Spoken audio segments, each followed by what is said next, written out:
Welcome back to the POMCAST, and I'm delighted to be joined today by Mike Shog. He is absolutely somebody that you're going to want to learn from, and if you've been tuning into previous POMCAST episodes, then you know Mike is the CEO and founder of Premier Online Marketing. And today we're going to get into a topic that I think for multifamily marketers, you're going to have a lot of interest, property managers, developers, because we're going to talk about building SEO-friendly, high-performing websites for apartments.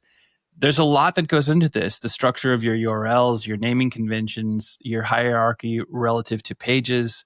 There's just a lot of technical details, and sometimes you find people out there that can kind of demystify or make complex things a lot more digestible and understandable. And Mike's one of those guys, as you guys all know, if you've seen him before, that he does a great job with that. So welcome back to the POMCAST, Mike. How are you? Good to be here.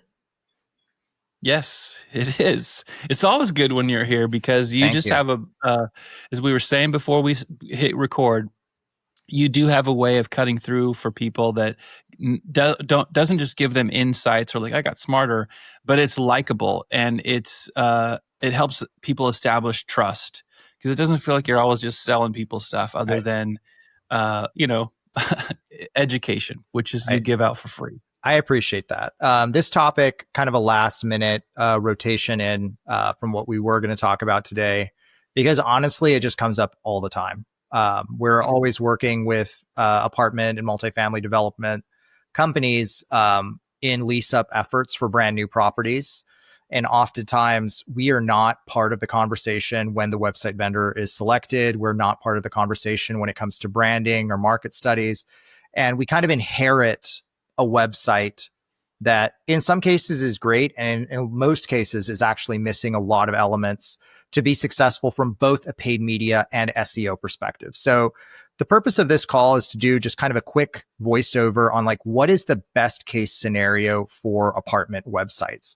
What are the elements that you absolutely have to have if you want to rank for the keywords you want to rank for? What are things that you should avoid? And the benefit for this is that apartment websites are pretty small. The average apartment website has 5 to 7 pages. The average e-commerce or automotive or power sports websites have thousands of pages. So it's actually really easy to get this right. And there's just a number of things that I wanted to flag as we literally have a conversation on a monthly basis with someone that gave their property an obscure name that nobody correlates to being an apartment business or doesn't have the geo in it. So it makes things really difficult from an SEO standpoint. So basically, the way to listen to this call, it's like if you were getting kind of a wish list from your paid media company, from a paid media and SEO standpoint, what would be the things that would help marketers lease up the buildings faster? And what are the elements that you absolutely have to have right as early on as possible in your lease up to accelerate your traction on the SEO side and obviously give your paid search the best chance for success?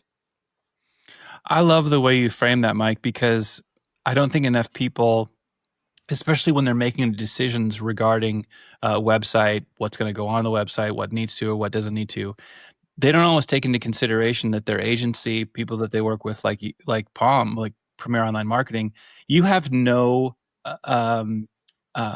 active interest in that process of them making those decisions and what's being told to them and what questions they should be asking and basically just what homework they maybe need to do that would be essential for successful outcomes.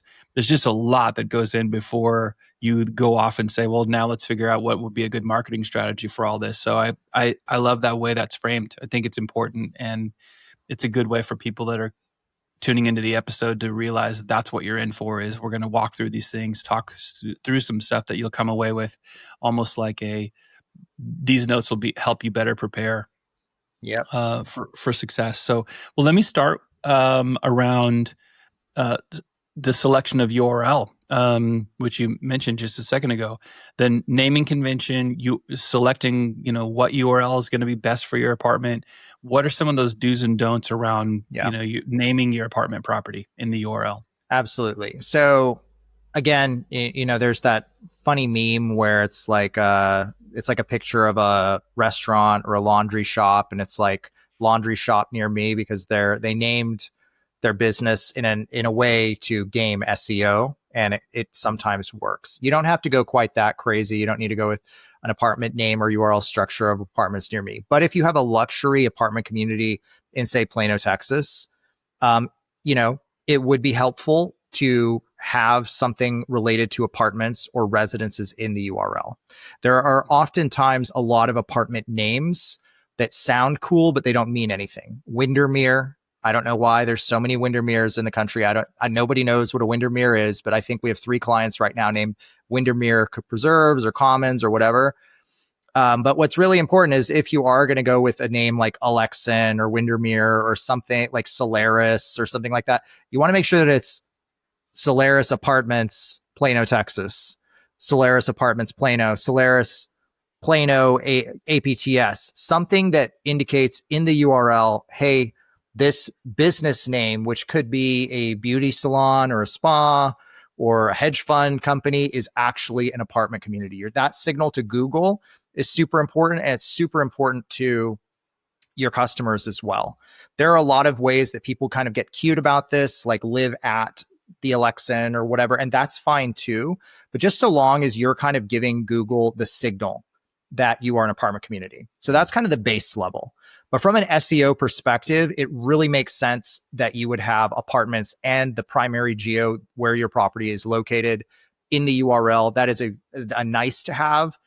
And the difference between a property that's, say, let's just call it, Alexan Commons or, Solaris Luxury Apartments Plano, the difference is going to be thousands of users over the very beginning of your lease-up process. So naming is very important. It's an important signal for what your name is in Google My Business. So it's really important that your property is named something that help you understand where it's located and what it is. So that, again, that's not an area where we typically come in, but we recently had a project in McKinney, actually. And it was kind of an interesting situation because this particular property name, which I will not say, had the exact same property name as 5 other apartment communities in the country and 2 other ones in Texas. And they had literally the exact same name. And Google they wouldn't show up for their own branded name. So we made the recommendation that they make a URL change to include the words apartments and McKinney in it. And the property is ranking and doing way, way better. But yeah, it's sometimes things that come from the branding companies don't actually really make sense. So you just want to make sure that you are being very clear with Google and your users what the business is about. A lot of times people, even in the automotive side, they'll talk about their dealership as kind of like an experience or something like that. It's not. It's a car dealership. You just want to make sure that your naming convention is on the nose and that you're communicating with your users in a way that they expect. And you don't want to try to surprise them or re-educate them on some other vernacular that maybe your branding agency came up with. This is a really important insight, and I'm glad you're mentioning it because I don't think people realize how much marketing teams actually the kind of messes they make. Yeah. When they're trying to, especially for the people who are just brand, they're coming up with names and logos and all that.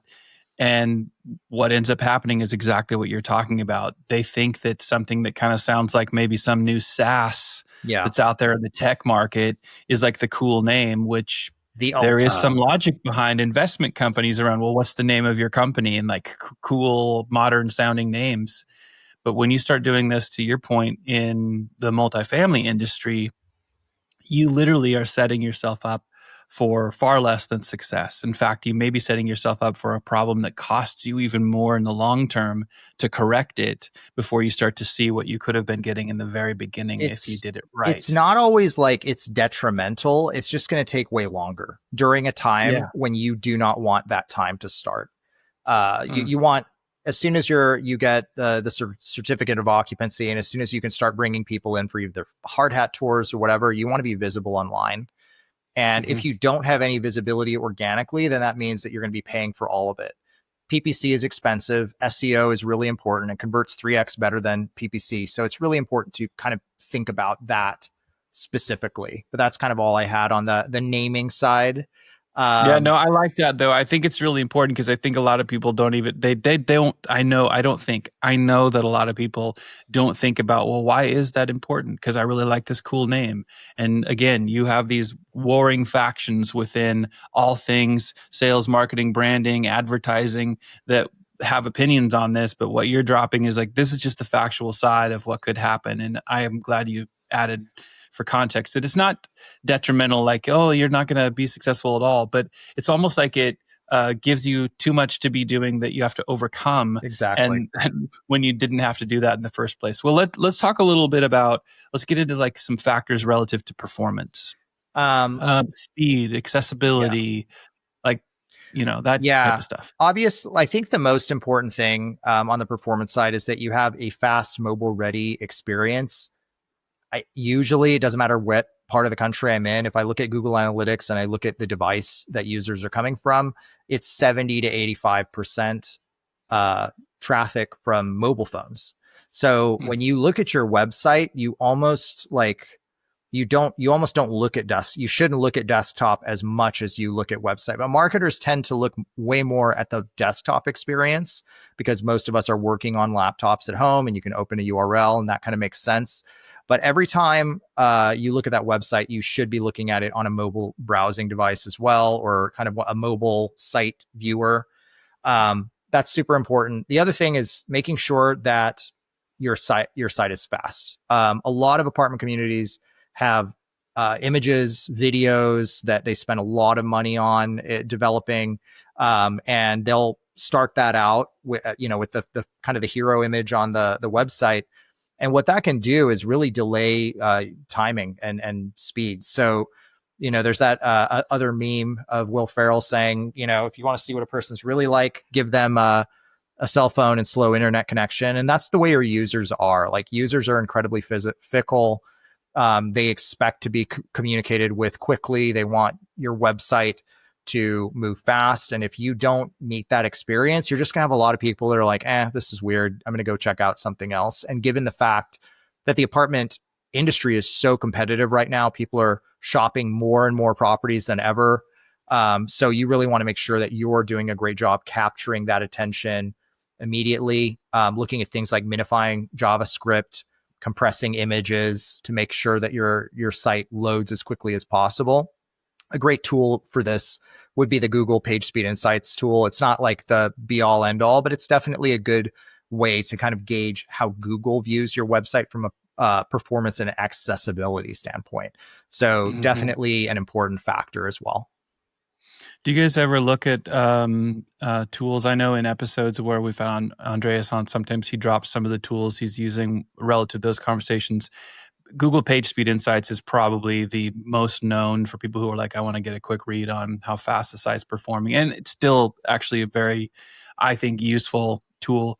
Some of the others out there, I may also still be powered by it. And I Yeah. know you and I, in a previous work engagement, we loved using webpagetest.org, Yeah. which is still out there. I think they got acquired by somebody, but still out there. GT metrics. Do you guys They're all ever good. tell people, They're, yeah. they're all good. I would say probably Google Page Speed Insights is the least good one. It's free though, and it does enough. Usually, we're not working directly with developers. So if you have something that you can share with the developer, Google Page Speed Insights works really well. But to Sean's point, there are a ton of other tools that you can leverage that all kind of do some similar things. But Mhm. Google, any of these tools are great. Definitely evaluate the accessibility and speed of your website. It's super important. Look at load Yeah. times. Look at time to first content paint. Like, all of those things are dollars that are not going to be walking in your front door if they're not addressed. I personally don't understand kind of the level of fickleness and impatience that a lot of users have. But we see it when you have a site that has a high bounce rate, long load time. You're just going to have way less conversions. You're going to be throwing way more money against the website. And obviously, this has implications for organic traffic and for paid traffic. So you want a great user experience, regardless of what channel a customer is coming from. It's also a nice transparency tool for at least one side of that relationship. Yeah. You know, your website provider may not like that you're looking at these things, but it really is kind of, from a business perspective, it's really the responsible thing to do, especially if you only use the free Google PageSpeed Insight tool. With you guys, I know that you guys are really big advocates of people like go and use some of these tools because it Absolutely. also produces a much better relationship and conversation of understanding between you and the clients. So, so far so good, Mike. You're hitting home runs like always. Good, Awesome. really good stuff for people. Let's talk a little bit about key pages for apartment websites. Like they're beyond the homepage. You mentioned a few minutes ago that there's a big difference in terms of number of pages, say, between other verticals that you guys do a lot of work in, power sports, motorcycles, cars, automotive, and multifamily. So what are kind of the must-haves for really every property site if they want to rank and convert? Absolutely. I think this is the most important part of the conversation. Every single apartment website that you see will have a homepage, an availabilities or floor plans pages, which is where they'll have all their floor plans listed. They will have an about us page. They'll have a neighborhood page, a contact page. Um, some of them will have FAQ pages, but most don't. What we see as being really bad, because again, as marketers, we're trying to drive as much traffic for floor plan level keywords as possible in specific geos. Usually there's about 3 to 5 geos that are targeted. If you're in a city like Plano, you're going to be targeting people in Plano, Frisco, proper, McKinney, so you're going to have kind of like a geo spread that you're looking for. And oftentimes we'll have conversations with building owners and they're like, hey, why am I not showing up for this particular geo name that maybe is adjacent to where they're actually located or where they're actually located? And there's no content on the page that supports that. There's no URL. And if you don't have, for any priority keyword category that you want to rank for organically, you need to have a page for that. So if I'm putting forth the absolute must-haves for the full build out for any apartment website, regardless of how big it is, obviously you're going to have the homepage. You're going to keep the general availabilities page. You're going to have the neighborhood page. You're going to have the contact or about us page. But something that we absolutely recommend is breaking out your floor plan unit types into individual pages. Most apartment communities either have 1 through 3 bedroom apartments or studio through 2 bedroom apartments. So if you are if you are in a community that has, say, studio through 2 bedroom apartments, you're going to have your floor plans page or your available apartments with everything that's available on that page. You should also have individual pages with about 500 to 700 words of copy for studio, for 1 bedroom, for 2 bedroom. That will actually allow you to rank in the target geos that you want to rank for. And this is the most important thing because literally nobody does this. There are very, very few websites that go beyond the general availabilities page. But if you want to think about how users are searching, think about the URL structure for one of these floor plans or availabilities pages. People aren't looking for floor plans. They're not looking for availabilities. When they do a keyword search in Google, I'm looking for a studio apartment in McKinney, Texas. So what you want is you want to have, the apartment name, better yet, apartment name plus apartments, geo, and then studio, 1 bedroom, 2 bedroom. That is going to just set that page up for so much more success because you're giving that one page a job. You're having it rank for the most competitive aspects of both paid media and SEO. And the cool thing about it is we're seeing a lot of really good traction on an SEO standpoint where we're outranking Zillow and a lot of these ILS sites because Google prefers ranking local sites over these internet listing kind of services websites. So that's super important. From an LLM standpoint, FAQ pages and neighborhood content pages are super important. We are definitely recommending that everyone go to their customers, think about to their residents and ask what are kind of collate the main questions. We have kind of a list that we have to kind of help jog memory and help move this project forward for our clients. But you absolutely want to have an FAQ page. That is one of the most important aspects to being discoverable in LLMs. And then the neighborhoods page, what's around you, what are you close to? What are the main highway arteries or train stations that you are close to? Shopping centers, areas of interest, all of those things are really important on the neighborhoods page. And then, of course, I would say, and this honestly, blogs are oftentimes on websites. They're not usually very visited pages because there's so many different people competing for how to winterize my pipes, or how to give someone mobile access to my unit. There's just so much content for that, and you're not going to win on that. So make sure that your content on your blog pages is super localized to what you're doing on your block and your community for your residents. And that information is going to be really helpful from an SEO standpoint. And then on the paid media side, again, a lot of your keyword spend is going to be against keywords like floor plans pages, like one bedroom apartment, Plano, Texas. From a keyword standpoint, you want that page to be very well optimized for the keyword that you're bidding on. Because if it is, then you're going to have a high quality score and a lower cost per click. And that is super important with CPCs going up sometimes 15 to 20% every year. You want to make sure that your basic, if the customer is looking for a one bedroom apartment in Plano, Texas, it says that in the ad and it's on the landing page. It's in the URL. It's just a very strong link that tells Google and the user, hey, you went to the right place for this keyword search. So that's super duper important. Other pages that I think are really important, there's typically multiple geos that any apartment community is trying to rank for. So again, using the Plano example, they're definitely going to try to rank for Frisco. They might try to rank for Richardson.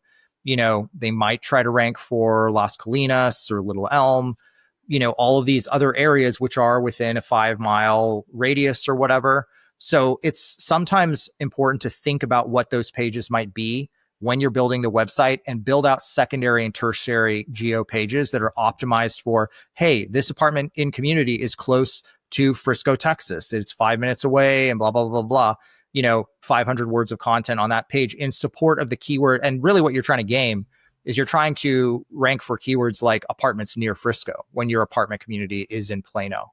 And that's a great way to extend your keyword reach beyond where you are just physically located. And most owners want to show up in more than just one geo, depending on how many there are. Obviously, Dallas is a great example because there's a new town every 5 minutes and a new town going up every 5 minutes, basically. So you want to make sure that that you have some room to go after some of those other pages. A great example here in Austin, there's an area called the Domain. It's not actually a town. It's not a neighborhood. It's just what everyone knows it by. So it's a neighborhood term, but it is a geo. So that would be, if for an apartment community that's near the Domain, that would be a great thing to rank for, even if you're not physically located there.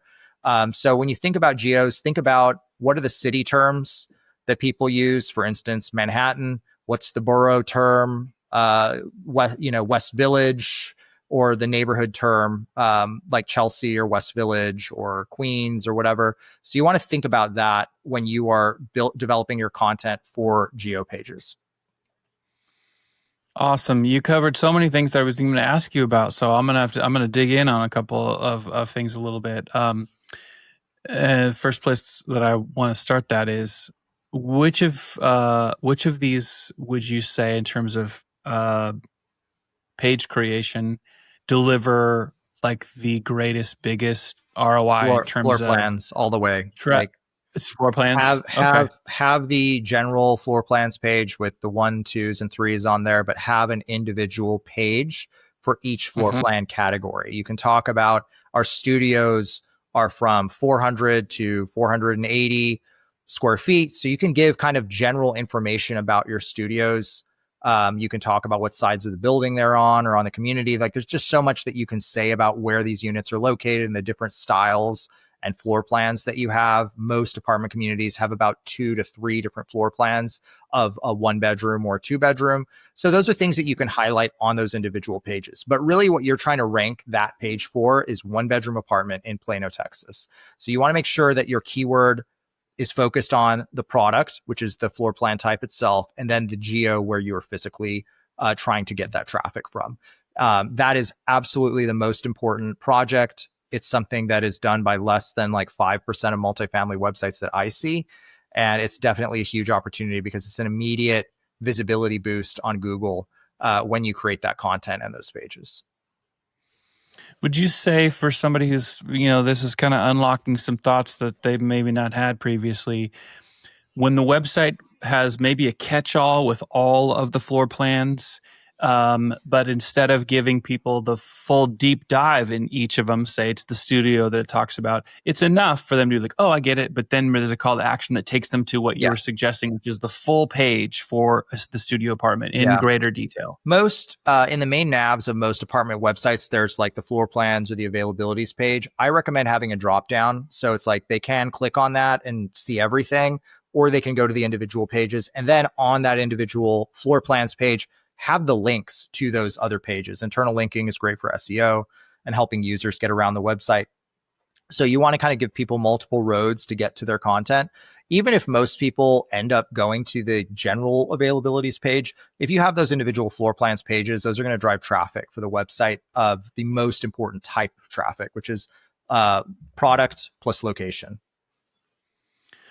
There's some really great tips that you've dropped here around navigation considerations for the website, right? There's not too Yeah. many pages on these multifamily, apartment websites, but how the individual experiences that that website and how they can navigate around. You're dropping some really good stuff. Just even the fact that, of course, it's a reward if you have great internal linking structure built. Mhm. It's also super easy for somebody who, like you said, a drop down makes a lot of sense. But if they're in that environment and they're thinking, maybe I could stretch from a studio to a one, then what's that look like? To be able to get back and forth to those Yeah. two things really quickly, that's like, again, there are so many details like this that people miss, they don't think about. But oftentimes it's because they didn't have anybody to kind of walk them through and explain, well, this is why it's important and this is why it's going to make a difference for you. And it's oftentimes, they say the devil's in the details. I hate that because I hate the devil. But, Yeah. obviously success is oftentimes in the details, right? Absolutely. Absolutely. So how could you prevent the potential cannibalization when there's multiple layouts that might share similar features? Well, I mean, when I think about cannibalization, I think about multiple pages or multiple pieces of content trying to rank for the same keyword. That happens a ton with huge websites where they'll basically have 10 different pages for a slight variation on one keyword. What we recommend is making sure that you really have a clear understanding of what is the keyword job of that page, what is the content job of that page, and streamlining it as much into primary target pages and then supporting underlying pages.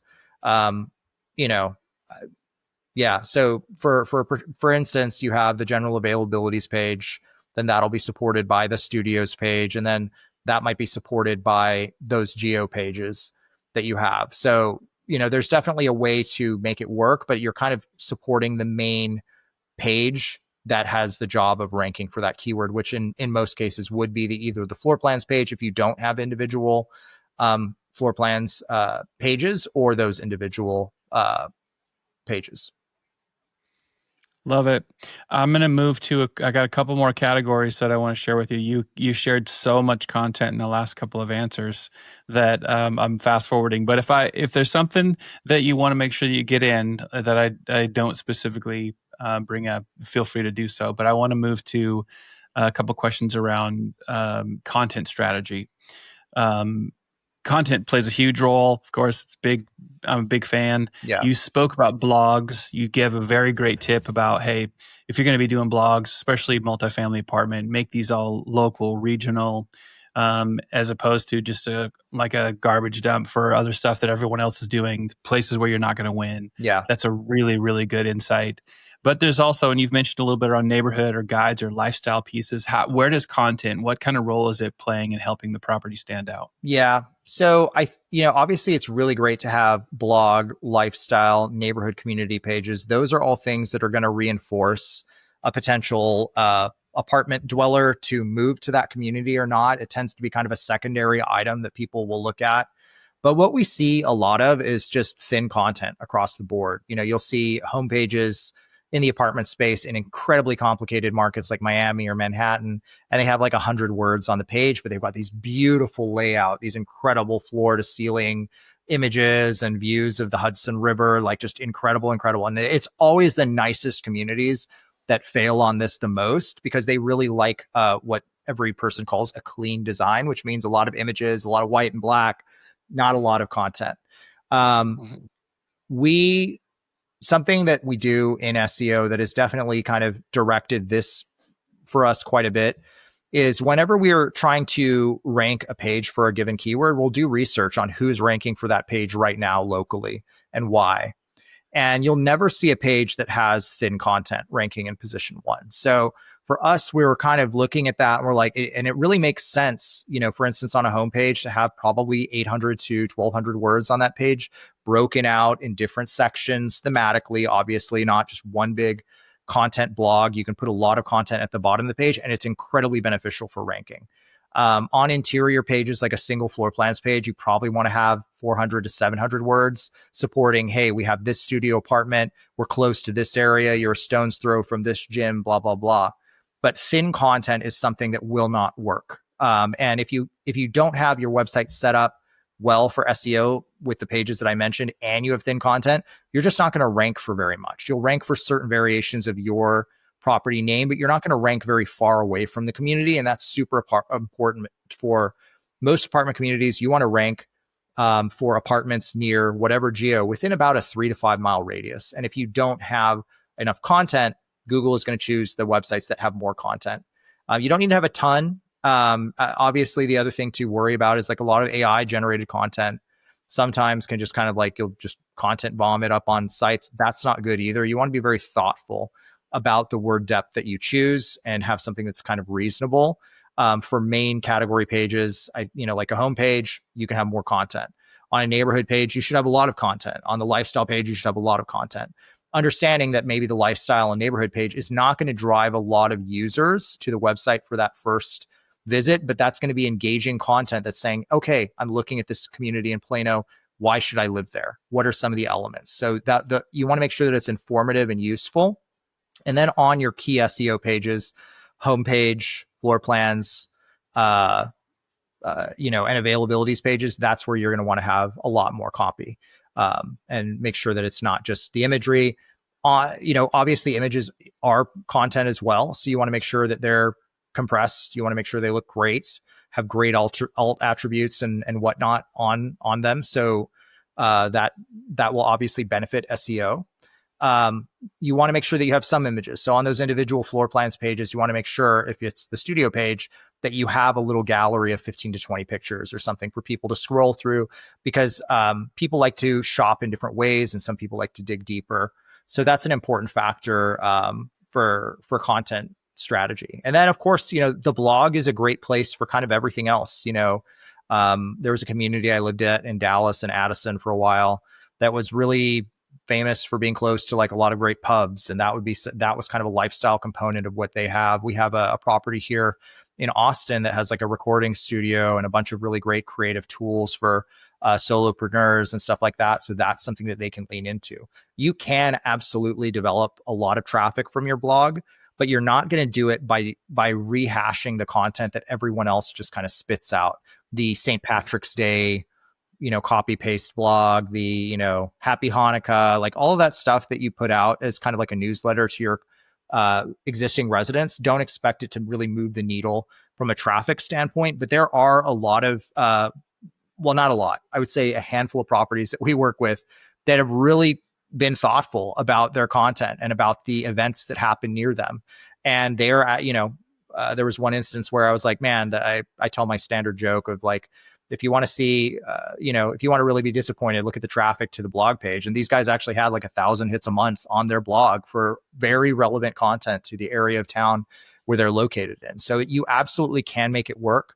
I would say blogs are the lowest priority for most lease-ups because they're trying to generate new traffic to the website. So once you've gotten through all of those different pages, about like 10 different pages of floor plans, primary, secondary, and tertiary geo pages, FAQ page, like all of that stuff, that's what matters the most from a traffic acquisition standpoint. Blogs is great for kind of other stuff. Yeah, a lot of really good stuff there, Mike, too. That, your answer, if I try to like reduce the point of value that really came through for me is differentiation. Like if you are going to be heavy on the blog side, blogs are a really good example of where there's so much competition and it's just oversaturated with garbage. There are so many services that will like, we'll write all these blogs for you, and those have been going on for years, and most of them are really just, hey, look, we did some work and put it on your page, and yet it's the same work they might have done for 100 other people. Yeah. It gets really to a point where it's like, is it going to differentiate or separate you? And so I like that you putting blogs in the priority where they're at. It sounds like if it's something neighborhood related or lifestyle related, that it's not just making sure that there's not enough copywriting done, because that is important.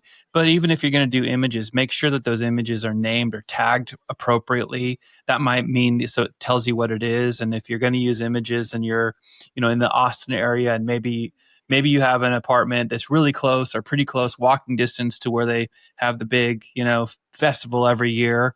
I don't know if that's already happened or coming up. The big old ACL. Yep. This weekend. If you had something like that, you could probably have pictures of the park or references, like things like that. All of what you're sharing, I think, gives people a visual of like, that starts to make more sense to me. And again, those are differentiating details that will make a difference from somebody else who's just saying, we're going to give you this standard build out, which doesn't incorporate or think about any of those details. Yeah. Let me ask you about something that I don't think enough people would ask the question or think to ask the question, but I know you could speak to it. And that is, if you're going to scale content across, let's just say you've got multiple properties and you don't want it, if you have anything that might be duplicate or whatever, you don't want to dilute SEO value when you're trying to accomplish something like that. That's why it's so important when you look at the page that you want to create, like a floor plans page, do the research and see who is ranking for that in your area, and make sure that your content isn't exactly like that other page. Make sure it's not exactly like the other pages. There's only so many different ways to write a page for a studio floor plan. So you really have to make it unique to the property. You've got to make sure that it's not just filling words on the page. So that's why that research component is really, really important. But yeah, when we do a content project, the first order of business is what are the keyword clusters we're trying to rank for here? Who's ranking for these keyword clusters right now? Okay. What's the content depth? What's the backlink profile? What, how are they talking about their floor plans or units? How can we differentiate ourselves? And then start the project. If you just start out and being like, hey, I'm going to go to AI and generate a copy for, X words of copy for, it's not going to be unique. It's going to be like, literally, they probably will even look at the websites of your competitors that you're trying to differentiate yourself from and give you something exactly like that. So it's just really important that you have a clear understanding of that. Yeah. I like that. Last couple of questions are around conversion friendliness. It's probably where a lot of people always consume podcasts like this. They're kind of like, okay, this is all really good stuff. But then it's like, well, what are some of these? And so this feels like maybe a question that somebody who's a property owner or apartment manager would say, hey, Mike, so what are like some design and copy tweaks that we could make that would result in the biggest impact on lead form submissions or tour requests? Right. So every apartment community, 85% of their leads are going to be from the phone. So phone is the most important. The typical things that you'll see is a phone number. You'll have a clickable icon or a very small number, kind of top right or center of the website. And oftentimes that the ribbon or the header doesn't float with you. So you kind of have to scroll back up to the page. So basically, from a conversion optimization standpoint, you want to make your phone numbers fairly large, because a lot of people are older or have bad eyesight like me and prefer larger numbers. You want to make sure they're clickable and it's not just in text. And you also want to make sure that when people are shopping your units, a floor plans unit or availabilities unit, that you always make it very easy for them to take the action that they're the most likely to take, which is a phone call or a form submit. A schedule of a tour is a very common one as well. One issue that we see all the time with these very beautiful, expensive websites, it's almost like the number is hidden. They like don't want to show it. And it's just like, okay, well, we understand that they're probably going to look in the footer, for the phone number or some, contact us page. You want to make sure that on every single page of your website, People can request a tour, they can chat with you, they can send you a text, they can make a phone call. If you don't have those elements, your conversion rate on those individual pages will be non-existent or really bad. So you just want to make sure that people can make that transaction initiative from any place in the website. The other aspect on like forms is that you want to ideally not iframed into the site or not on a different website.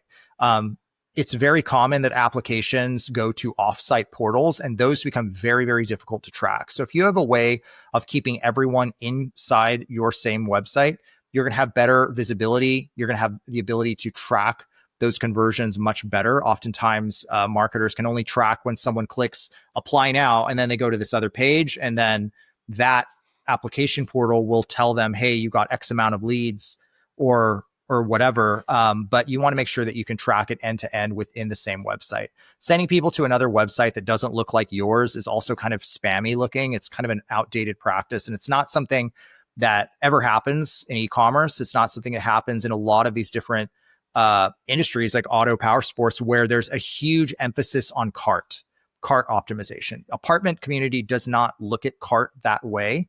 So it's definitely something that we're really thinking about. It's something that if we look at a website, it's beautiful, tiny phone number. Hey, let's make that number float. If someone's scrolling, I want the homepage nav with the number, with the CTAs on, just going with you wherever you go.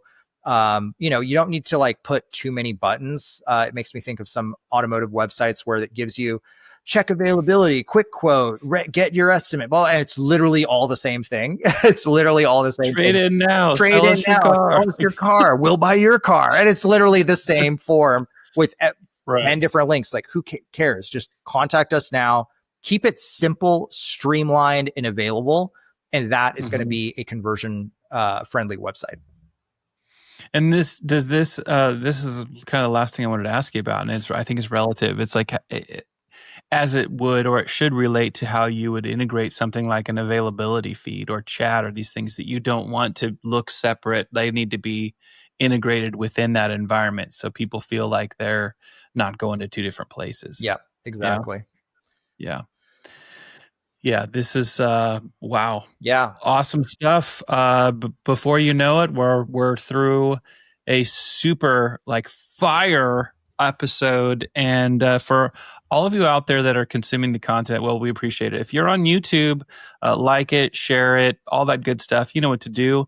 If you don't already follow Mike and Premier Online Marketing on LinkedIn, you should go do that. I recommend to everybody, start with looking up Premier Online Marketing. You'll find them easily on LinkedIn, and then go filter by all of their employees and the people. And when you get to that point, you'll be able to find out how easy it is to follow Mike and follow Claire and follow Andreas, and make sure you get in there, because their team is just full of great insights, and that's a great place to connect and truly network with people that you can easily like, but you certainly start to trust them because they share information like Mike just did during this episode of the POMCAST. Mike, thanks for joining and sharing so much today.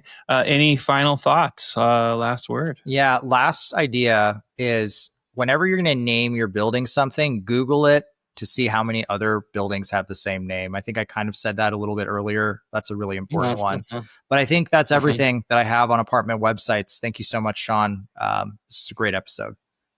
Another fantastic episode of the POMCAST. So thanks for tuning in. And until next time, well, be nice to each other. We need a lot more of that in the world. So we'll see you next time on the POMCAST. Absolutely. Thank you, Sean.